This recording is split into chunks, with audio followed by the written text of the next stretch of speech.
नमस्कार दर्शक बंधु श्री गणेश होउछन्ति मंगल मूर्ति मंगल कार्य अग्रपूजित कौन शुभ कार्य करने आगु श्री गणेश पूजा प्रथमे होता है।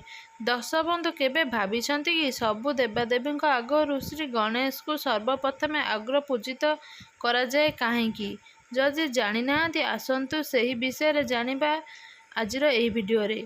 पौराणिक कथा अनुसार थरे सर्व देवादेवी मध्य झगड़ा लगिला जे सर्व देवादेवी मध्य सर्वप्रथमे कहार पूजा आगे कराजिब।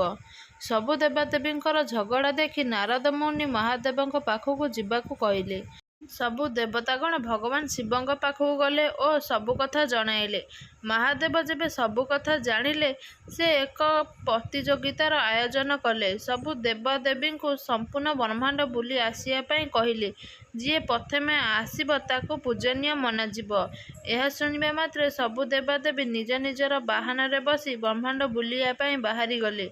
किंतु श्री गणेश ब्रह्मांड परिक्रमा करिले नाही। से तांको माता पिता अर्थात शिव पार्वती चारिपार्श्व परिक्रमा करिले। जेतेबेले सबु देवादेवी फेरी आसिले सेतेबेले महादेव श्री गणेश को विजय बोली घोषणा कले। सबु देवादेवी यह देखि आश्चर्य होई गले। तेबे सेमाने एहार कारण पचारिले। सेतेबेले महादेव कहिले सबुठारु माता पिता को श्रेष्ठ बोली मना जाइथाए। सेइथिपाई श्री गणेश विजय हेले।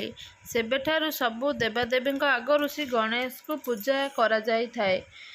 आशा करुछि आजिर ए वीडियोटी आपण मानकु भल लगी थिबो। जदि भल लगी थाए प्लीज चैनल टी को लाइक करंतु शेयर करंतु।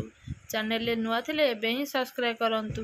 वीडियोटी भल लगी थिले निहाती कमेंट करिबा पई जमार भी भूलिबेनी। रहुछि नमस्कार जय जगन्नाथ।